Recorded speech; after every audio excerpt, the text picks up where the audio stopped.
So today I'm pulling off my FiTech EFI and installing the Edelbrock Pro Flo 4.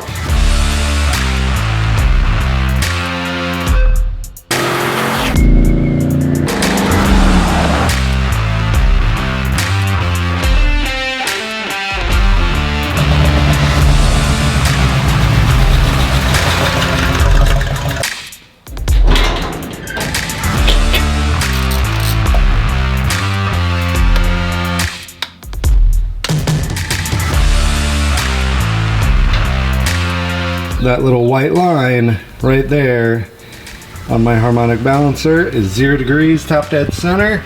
It is also at the 0 degree mark.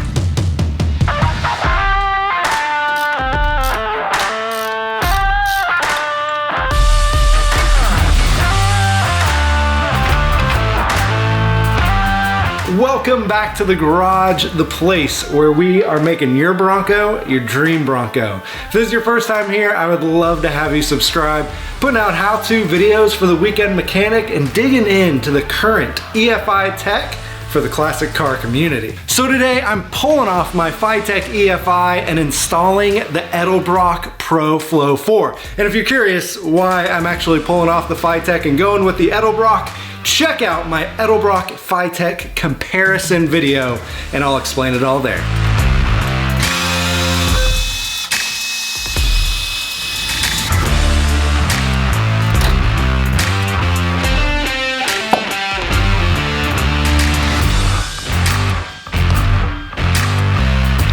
Alright, so I just removed the intake. Now, if you don't really know what's going on there, or this is your first time removing an intake, make sure to check out the video. I'll put a card up here, a link in the description below, where I remove and replace my stock intake with the Edelbrock intake that I just pulled off of there. There's a lot of this stuff that I'm actually gonna just kind of fly over because I've already talked about it in the FiTech video when I was installing the FiTech. And so if there's any confusion about anything, check that video because there's a lot of helpful stuff in there that I'm probably not going to cover in this video, but let's unbox this thing and see how it all looks.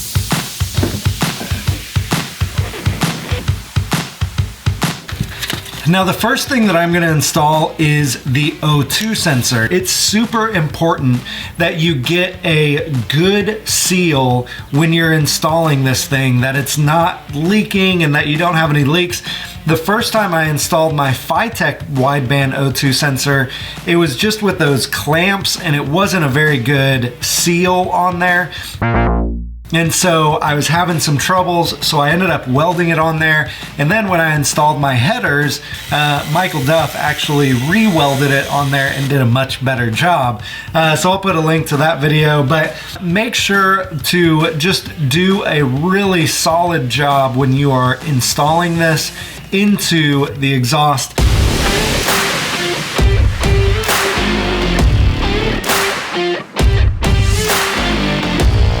I'm just kind of laying everything out. I got my distributor in place, the throttle body in place, and I'm just trying to figure out, you know, even where to put my coil in this, where all the wiring harness is gonna go. Like, I'm just trying to map everything out right now. I'm gonna lay out all of my wiring, I'm gonna lay out all the harnesses, and understand where everything's gonna go, and then I'll pull it all back out and start actually installing it. So I moved the main line to be back here where my FiTech was originally, about right here. So then this is going to be the loop that goes from rail to rail.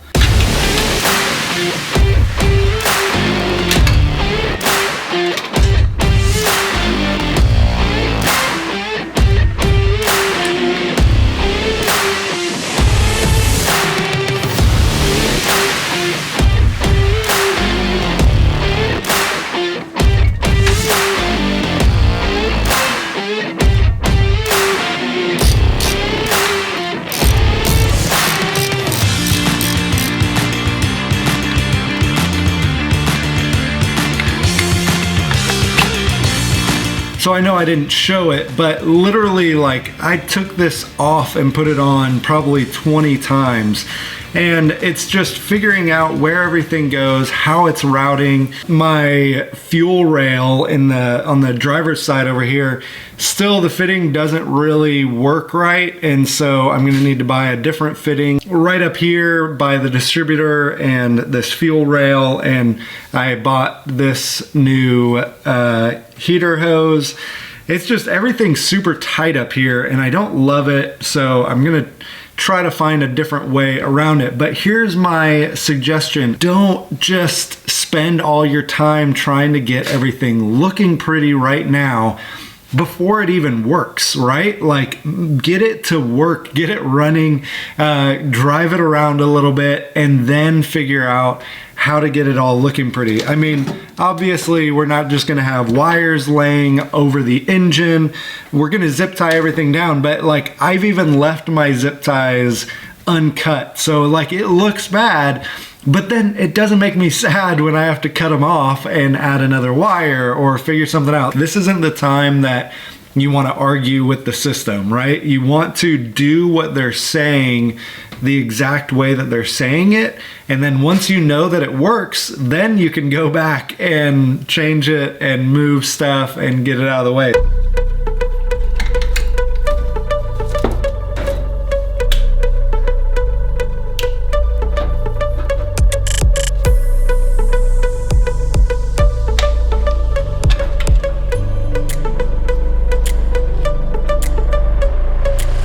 All right, so it's looking like a just mess of wires back here, but I got my O2 sensor hooked up, which I love how Edelbrock labels all this stuff. I still need to get a fitting for the fuel rails because I'm just running out of room back. And with the fuel rails, I called Edelbrock and they said it doesn't matter which way is the in and which way is out. You can wire it up or plumb it up either way. Also, just something to keep in mind, all of your injectors are numbered. Like this is injector L1, which means the front of the engine is number 1, 2, 3, 4, and the driver's side is left and the passenger side is right.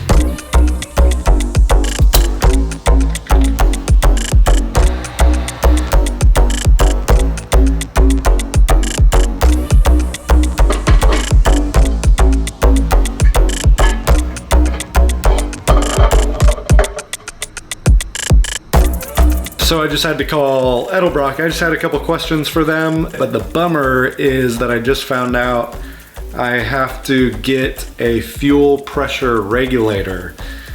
So I gotta find one of those because my FiTech fuel pump is running at like 80 or 90 PSI.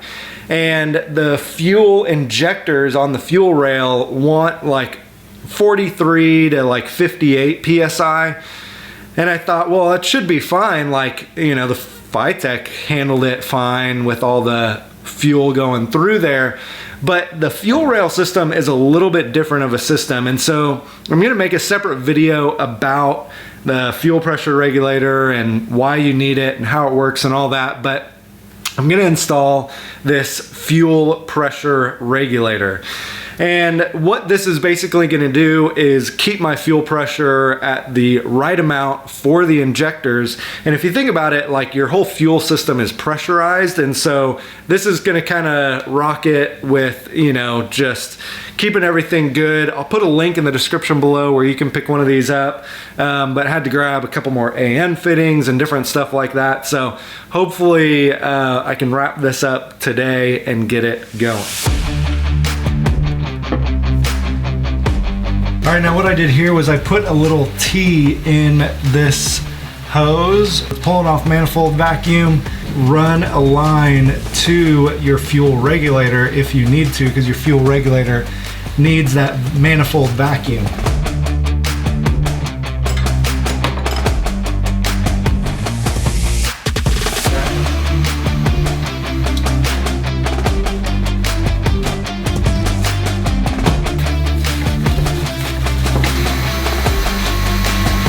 So I had a little bit of a leak there at first, but I got that fixed. Turned out I had one of the fittings turned around backwards. Time to check the instructions one last time.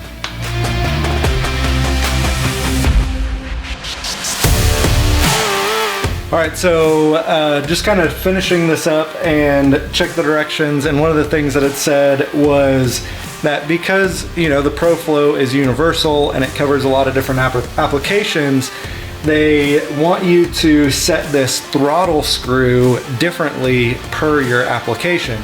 And so for on my cam, you know, my cam is a Edelbrock 2122.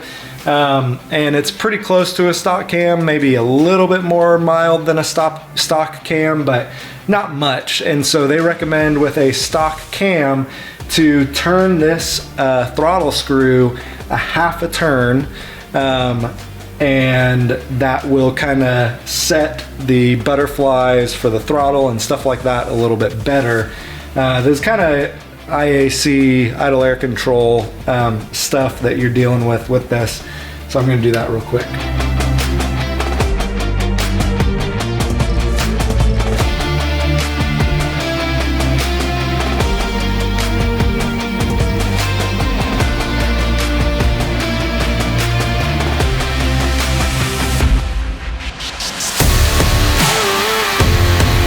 So let me explain a little bit of what is going on. So last night I realized two things. I was trying to start it and I realized, one, my fuel pump was grounded to my body back where the fuel pump was. I had a separate wire running up to the ground up here, but how Edelbrock runs their fuel pumps is like the ground is the switch for the fuel pump. So they kill the ground, and that's how the fuel pump stops, shuts off, all that kind of stuff. So my fuel pump was just running when I was trying to set it up, and I was like, what? This isn't right. Something's going on. So then the other thing that happened was my fuel pump had too much amperage. I thought it wasn't one of the 15 amp pumps, but it is. It's not a 10 amp pump. So then I had to go get a relay today. So I got the relay, and the wires for the relay are just thrown on my engine. But the third and final thing that I realized was somehow at some point with the FiTech, I bypassed the neutral safety switch. The bypass had come undone. So then I'm like trying to track down what's wrong with the neutral safety switch and trying to like figure all that out. Well, I finally got it and fired it up, and I was like, oh my gosh, it just fired up.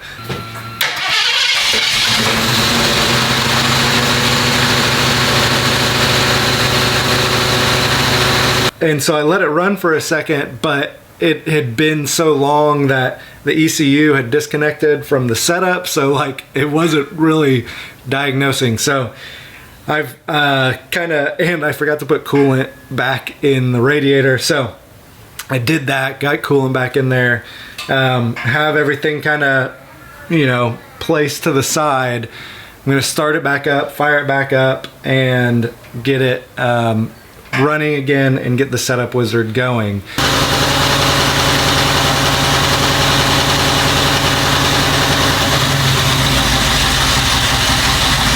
So this should be day 4 video. I've gone to the Bronco Super Celebration. I had a bunch of work, and so it's really been like 4 weeks since the last time I've worked on this. But in that last video you saw, like, I got it going. I got it. Now, if you're thinking about getting one of these, it's not going to take you 4 days. Like, I had this thing on there and wired up within a few hours. But the thing is, I keep running into these issues where my fuel pump doesn't work, or I need a, you know, more AN fittings, or I need a fuel regulator. Like, I keep getting into all these things. So what's been happening, so you saw, like, I got it fired up, but what's been going on with it the last day that I was working on it was running way lean. I would run it for about 2 minutes and my headers would start glowing. You know, tried to just let it run and let the system adjust, but there's something going on, and that's what I'm going to troubleshoot today. Now, you are in this video, like you've been watching me fumble around with this. These kits are all universal. Every engine is different. Every component of that engine is different. So your journey putting this thing on is going to be different than mine. So 4 things that I am going to check that are going to be the remainder of this video, and then we're going to end with me driving happily away in the sunset. Number 1, timing. The second thing that I am going to check, you guys know that with a lean engine, when you're running lean, that means either 1, too much air, or 2, too much, or not enough fuel. So with my fuel pressure regulator, I'm wondering if there's something that is off with the fuel pressure regulator. The third thing that I'm going to look at is I'm going to reset my settings on the Edelbrock and kind of start clean. Like I said before, like my timing was way off, and so I'm pretty sure that if it did learn anything through that, it was probably bad that it was learning. And then the fourth thing, again, like you know, if you're running lean, you've got too much air or not enough fuel. Well, too much air could mean a vacuum leak. Well, I've checked, I don't have a vacuum leak like with my vacuum lines, which makes me wonder, like when I put my intake manifold on, when I was putting the whole unit on, it's a lot bigger than just dropping in a intake manifold with nothing on it. Like you have the fuel rails and all this stuff. And so what I noticed was when I set it on, it scooted forward maybe a quarter or a half an inch.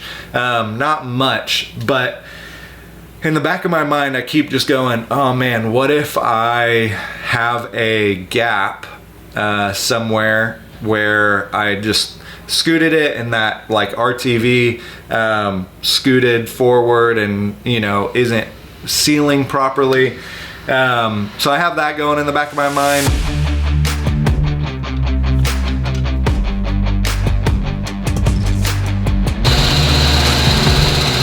I reset the parameters on the Edelbrock, which is super easy to do, and I re-stabbed my distributor and fired it up, and actually was right at 12 degrees, but it was running at like 1400 RPM, which that makes me wonder if it's a fuel thing, like it's not getting enough fuel.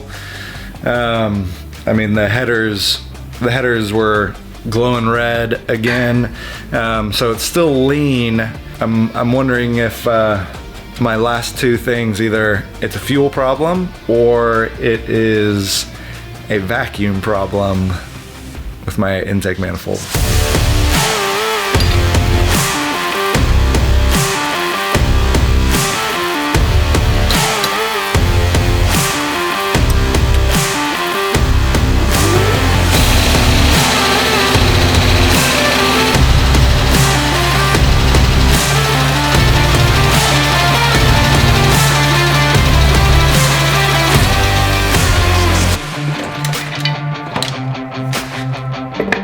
All right, so I removed the intake manifold, and I'm a little bit nervous because I don't see anywhere that it's like, oh yeah, absolutely, this is the spot where I was having a leak. I mean, everything looks about how it should.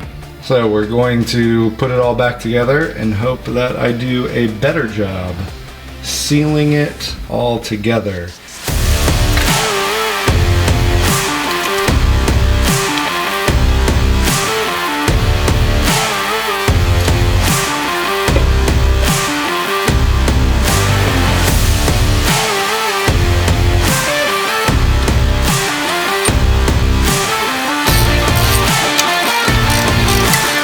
One of the things you'll need when you're installing the intake manifold is one of these, a little angle socket thingy that lets you get into tough places. It's just tough to get in there, so you need something like this. I'll put a link in the description below if you want to pick one of these up.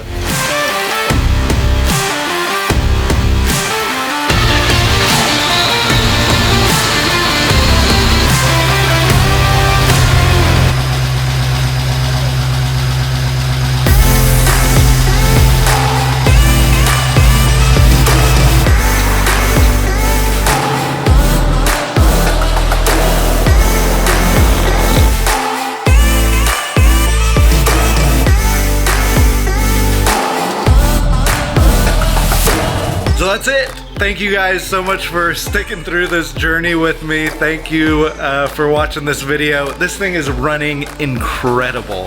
I'm actually a little bit surprised by how much I like it. Definitely be on the lookout. I'll do a couple more videos with it. I'm gonna do a FiTech ProFlo comparison video. So be on the lookout for that. Thank you guys for watching. I'll see you next time.